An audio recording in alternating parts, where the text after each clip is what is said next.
आगे क्या होगा रामा रे, जाने क्या होगा रामा रे। Fear of failure. What are the advantages related to the droppers? Comparison. आपके दोस्तों के साथ आपका कंपैरिजन आपके फैमिली मेंबर्स करते हैं, आपका कंपैरिजन आपके दोस्तों के साथ आपकी सोसाइटी करती है, and it is really painful. नमस्कार, राधे राधे, कैसे हैं आप लोग? अच्छे हैं? मैं भी बहुत अच्छा हूं, बेहतरीन हूं। हमने एक सीरीज शुरू किया था, the truth about NEET droppers, जिसके पहले पार्ट में हमने देखा कि कौन से ऐसे बच्चे हैं जिन्हें 2027 के लिए एक ड्रॉप लेना चाहिए, फिर से नीट का प्रिपरेशन करना चाहिए। फिर हमने देखा कि कौन से ऐसे बच्चे हैं जिन्हें 2027 नीट के लिए प्रिपरेशन नहीं करना चाहिए, उनके रीजंस क्या है। फिर उसके बाद हम लोगों ने लास्ट में देखा था पार्ट 1 में कि कौन सा कॉमन मिस्टेक है जो बच्चे ड्रॉप ईयर में करते हैं, राइट। तो आज का जो हमारा वीडियो है वो होने वाला है कि अगर आप ड्रॉप लेते हैं तो आपका एडवांटेज क्या होता है, what are the advantages related to the droppers.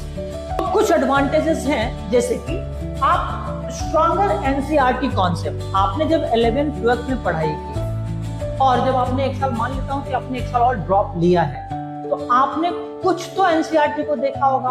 अब इस साल जो भी आप टर्म्स सुनेंगे वो आपके लिए बिल्कुल नए शब्द नहीं है, नए टर्म्स नहीं है, आप अवेयर हैं उन शब्दों से। तो आप एक नए बच्चे की तरह रेस में नहीं है, आप थोड़ा सा एक्सपीरियंस लेके रेस में हैं। आपके लिए एनसीईआरटी थोड़ा आसान है, आपने 1 साल 2 साल उस एनसीईआरटी के साथ अपना समय बिताया है, तो तीसरा साल जो आपका होने वाला है, ये जो ड्रॉप ईयर होने वाला है, इस साल एनसीईआरटी आपके लिए थोड़ा सा आसान हो जाएगा अगर आप उसके साथ रेगुलर प्रैक्टिस में रहते हैं। तो नेक्स्ट जो आपका एडवांटेज होने वाला है वो है मोर टाइम ऑन रिवीजन।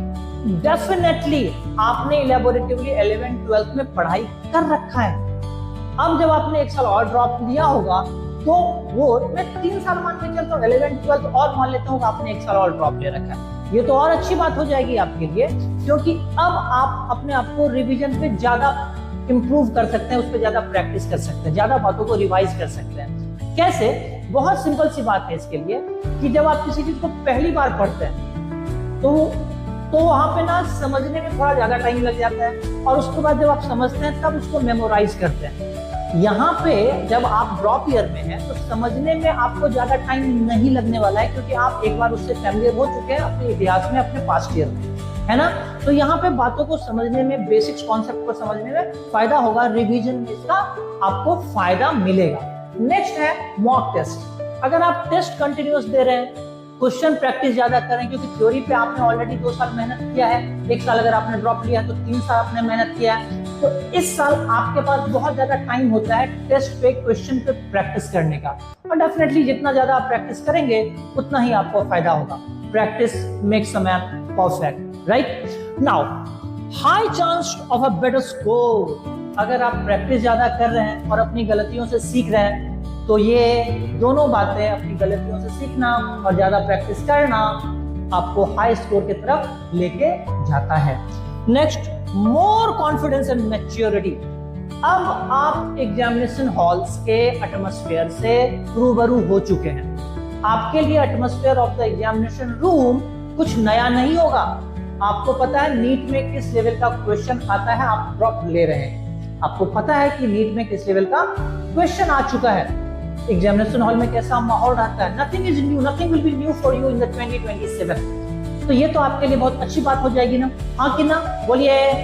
ये तो बात हो गई कि आपके साथ एडवांटेज क्या क्या है जब आप नीट के लिए ड्रॉप ले रहे हैं। तो मैंने पिछले वीडियो में कहा था अगर इसके साथ कुछ एडवांटेजेस है ड्रॉप लेने के साथ, तो at the same time drop लेने के साथ कुछ चैलेंजेस भी हैं। अब हम लोग बात करने जा रहे हैं कि चैलेंजेस क्या क्या है आपके सामने।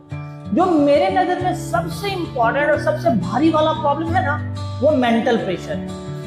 आप जब ड्रॉप लेते हैं तो डेफिनेटली फैमिली को आपसे बहुत उम्मीद है, तब वो आपको ड्रॉप के लिए फिर से कहता है कि नहीं ड्रॉप लो, और आपको परमिशन देता है कि हाँ बेटा तुम ड्रॉप ले सकते हो। और अंदर ही अंदर आपको भी ये शंका खाया जा रहा होता है कि अरे भाई अब क्या, प्रेशर में है, मम्मी पापा का एक्सपेक्टेशन है, क्या होगा नहीं होगा। तो इस मेंटल प्रेशर से बाहर आने का बस एक ही उपाय है, वो उपाय है कि अपना कर्म करते चलो, फल का टेंशन मत लो।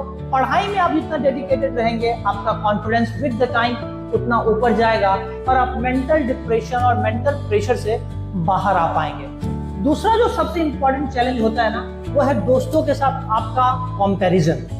आपके दोस्तों के साथ आपका कंपैरिजन आपके फैमिली मेंबर्स करते हैं, आपका कंपैरिजन आपके दोस्तों के साथ आपकी सोसाइटी करती है, and it is really painful. क्योंकि जब आपका कोई दोस्त, कोई बैचमेट थोड़ा आगे निकल जाता है ना और आप ड्रॉप लेके वहीं रहते हैं, then it hurts a lot. ये बात मैं समझ सकता हूँ, लेकिन अगेन अपना कर्म करते चलो, फल का टेंशन बिल्कुल मत लो, है ना। तो इससे भी बाहर आने का एक ही काम है कि आपको पढ़ाई करनी और बस पढ़ते रहना है विद द राइट वे, आपको सही डायरेक्शन में पढ़ते रहना है। Next, fear of another failure. आगे क्या होगा रामा रे, जाने क्या होगा रामा रे। Fear of failure, fear of another failure. अगर आप दिमाग में आपके आता रहता है, अरे यार इस साल भी अटक गए तो, क्वेश्चन लीक हो गया तो, नीट के साथ कुछ गड़बड़ी हो गई तो, there will be so many negative thoughts in the brain. लेकिन जैसा जो उपचार यहां बताया था, वही उपचार यहां भी, आपको बस पढ़ते रहना, नथिंग टू वरी। आप अपना काम ईमानदारी से कीजिए, सक्सेस आपका इंतजार कर रहा है। Need for self discipline, definitely. इतना ज्यादा नेगेटिविटी में आप लोग रहेंगे, इतना ज्यादा नेगेटिव थॉट दिमाग में आना स्वाभाविक है बच्चों में। ये नहीं करा कि आप जबरदस्ती लेके बैठे, ये नेचुरल है, आएगा ही आएगा। अगर आप शिद्दत से पढ़ाई करेंगे तो हो सकता है थोड़ा ज्यादा आ जाए, लेकिन 100 बात की एक बात, अपने ऊपर में कॉन्फिडेंस रखना है, आगे बढ़ते चले जाना है। चाहे कुछ भी प्रेशर हो जाए, 2026 से लेकर के 2027 के नीट एग्जामिनेशन तक कुछ भी प्रेशर आ जाए, झुकना नहीं है। पढ़ाई से, सेल्फ स्टडी से कॉम्प्रोमाइज बिल्कुल भी नहीं करना है। एक बात और, जब आप पढ़ने के लिए बैठते हैं ना, डरते हैं, पढ़ने के लिए बैठते हैं तो डरते भी हैं वहां पे, और साथ साथ आपके दिमाग में 100 आइडियाज, 100 बहाने ऐसे आ जाते हैं कि आज मैं पढ़ाई क्यों नहीं करूं, आज थोड़ा तबीयत खराब लग रहा है, आज थोड़ा मोबाइल करना है, आज थोड़ा बाहर जाना है। देयर आर सो मेनी बहाना इन योर ब्रेन। तो उन बहानों को भी ओवरकम कीजिए, अपने लाइफ में थोड़ा सा डिसिप्लिन लाइए, राइट। सो अगर हम आगे की बात करें तो डेफिनेट देखेंगे कि आप इस साल को कैसे अपने लिए बेहतरीन बना सकते हैं 2027 को। देखिए यहाँ पे strategy, consistency, discipline is equal to success. तो ये 3 चीज आपको लाना है।